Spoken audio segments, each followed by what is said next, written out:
नमस्कार, मैं जितेंद्र चतुर्वेदी। आम आदमी पार्टी पर अब कौन सा पहाड़ टूट पड़ा जो इस कदर सन्नाटा पसरा हुआ है, और वह भी तब जबकि आम आदमी पार्टी तो इस बात का दावा कर रही है कि रामलीला मैदान में जो उनका जुटान हुआ, जो सभा हुई, वो तो बड़ी भव्य हुई। अब जब इतना भव्य कार्यक्रम हो गया, उसके बाद भी जिस तरह से तमाम दिग्गज नेताओं के रंग उड़े हुए हैं, चेहरे पीले पड़ गए हैं, उससे तो सवाल उठने ही लगा है। और फिर चौथी पास राजा की कहानी भी वहां सुनाई गई। अब इतना सब होने के बाद भी अगर अरविंद केजरीवाल की धड़कन बढ़ी हुई है, तो जाहिर है ये प्रश्न उठता है कि क्या हुआ है, क्यों इस तरीके का माहौल आम आदमी पार्टी के भीतर बना हुआ है। तो उसकी दो तीन वजह है जिसने आपके अगुआ को परेशान कर रखा है। पहली वजह तो जो आम आदमी पार्टी का इकबाल हुआ करता था, वो ऐसा लग रहा है कि अब खत्म हो चुका है।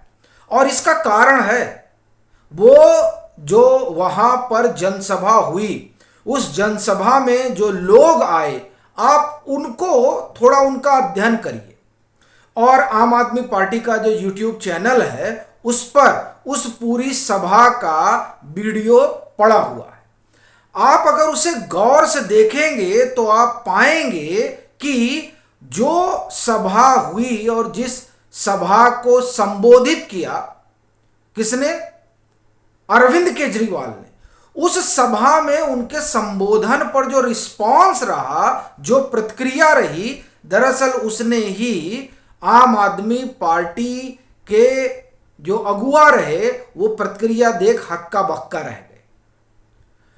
संजय सिंह का भाषण होता है, उसमें तमाम नेताओं का भाषण होता है, और अरविंद केजरीवाल को जब भाषण के लिए बुलाया जाता है तो कायदे से तो उस जनसभा में एक लहर पैदा हो जानी चाहिए, क्योंकि उनका नेता आ रहा है।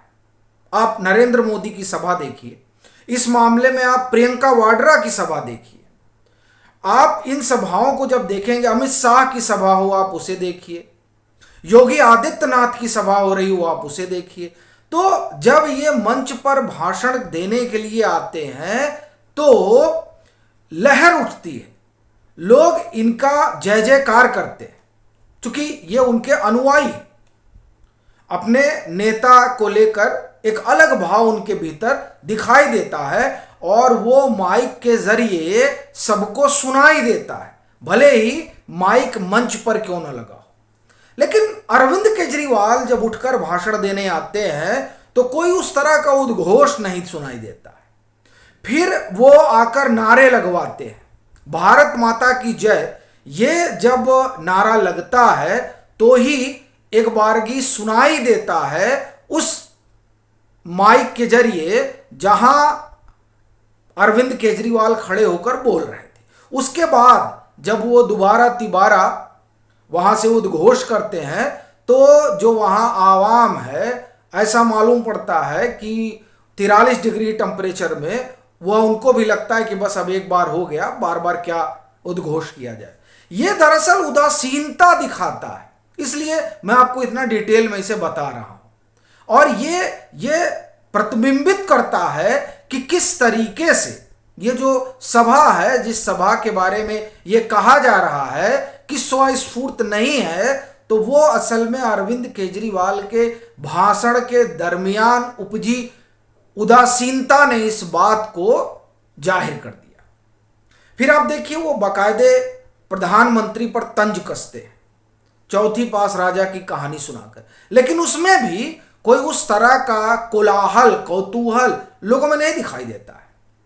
तो ये बताता है कि चलिए ठीक है, अब बुला लिया गया है तो बैठे हुए हैं, सुन ले रहे हैं, लेकिन इसका मतलब नहीं कि हम आपसे बड़े खुश हैं। तो इससे आम आदमी पार्टी ये तो समझ ही गई होगी कि 2012 के रामलीला मैदान के जुटान और 2023 के रामलीला मैदान के जुटान में बड़ा फर्क है, और वो फर्क उन्हें परेशान कर रहा है। दूसरा कारण, ये भ्रष्टाचार विरोधी लहर पर सवार रहे, और जब 2012 में उस रामलीला मैदान में भाषण करते थे तो उस भाषण में जब भ्रष्टाचार का आरोप लगाते थे, सूची बाहर लाते थे, तो उसमें कपिल सिब्बल का भी नाम लेते थे। आपको ख्याल होगा कि कपिल सिब्बल के ऊपर आरोप लगाया अरविंद केजरीवाल में और बाद के दिनों में माफी मांगी।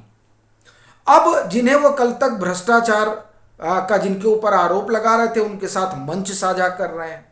तो भ्रष्टाचार के खिलाफ जो उन्होंने मुहिम शुरू की वो दरअसल मुहिम वहीं धराशायी हो जाती है जब वो उस सूची के लोगों से मिलना शुरू करते हैं जो सूची बनाकर अरविंद केजरीवाल ने तमाम नेताओं पर भ्रष्टाचार के आरोप लगाए थे। उसमें पवार साहब भी थे। अब उन सब लोगों से मेलजोल बढ़ा रहे हैं।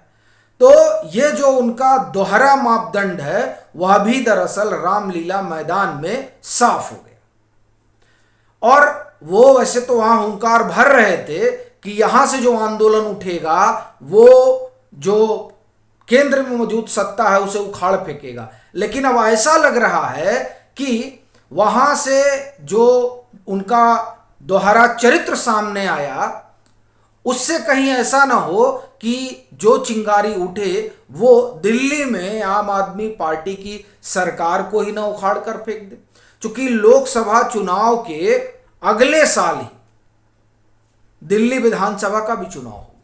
तो ये चीजें आपके अगुआ को परेशान कर रही हैं।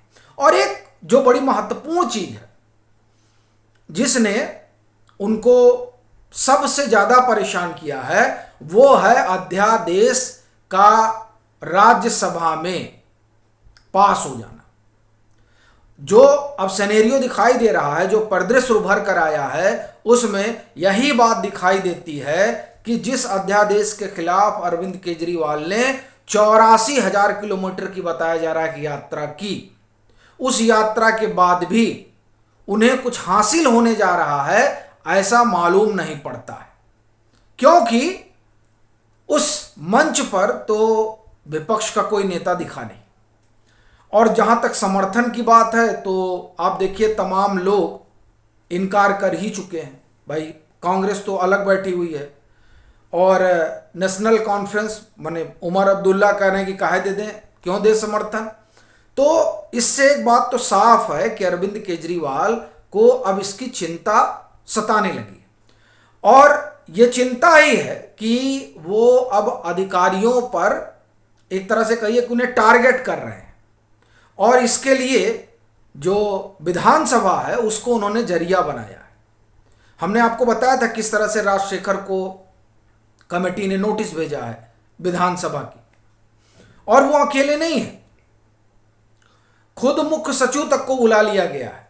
उसमें मुख्य सचिव भी हैं, उनको आशीष मोरे हैं और एक अधिकारी हैं अश्वनी, उनको भी बुलाया गया है और सबको 15 जून को उपस्थित होना है। आरोप क्या है मुख्य सचिव पर, नरेश कुमार पर, कि आप जो है संरक्षण दे रहे हैं सबको। अब मसला यहां संरक्षण का नहीं है, मसला यह है कि ये जो पूरी टीम है नरेश कुमार की अगुवाई वाली जो दिल्ली के मुख्य सचिव हैं, उसने अरविंद केजरीवाल सरकार के तमाम कच्चे चिट्ठे सामने लाए। तो अब जो कच्चे चिट्ठे सामने आए हैं, और सबसे बड़ी चीज तो शीश महल वाला मसला आ गया है। अभी तक तो ये शांत थे, लेकिन शीश महल वाले मसले ने इन्हें खासा परेशान कर दिया, क्योंकि इसमें सीधे ही जो है वो मुख्यमंत्री फंसते दिखाई दे रहे हैं। तो इस कारण और भी निशानदेही उन अधिकारियों की तेज हो गई है जिनकी वजह से ये पूरा मामला सामने आया। तो अब उनको इस कारण परेशान किया जा रहा है। मगर बड़ी चीज यह है कि जो अरविंद केजरीवाल को दिखाई दे रहा है कि अध्यादेश पास हो जाएगा और ये कानून बन जाएगा, उसके बाद वो क्या करेंगे, ये संकट उनको खाए जा रहा है। और दूसरा, रामलीला मैदान में जो सभा हुई वो तो ठीक, लेकिन जो उदासीनता दिखी उसने भी परेशान कर दिया है, क्योंकि 7 लोकसभा सीटें जो हैं वो दिल्ली में हैं और अरविंद केजरीवाल ने सोचा था कि इस अध्यादेश वाले मामले के जरिए वो अपनी राजनीतिक ऊंचाई बढ़ाएंगे और अपना जनाधार मजबूत करेंगे। लेकिन सभा से सब कुछ बिखरता दिख रहा है। यही कारण है कि आप में सन्नाटा पसरा हुआ है। बाकी आपकी अपनी क्या राय है ज़रूर साझा करें। मतांतर से नहीं जुड़े हैं तो जुड़ें, वीडियो को लाइक करें और खूब शेयर करें।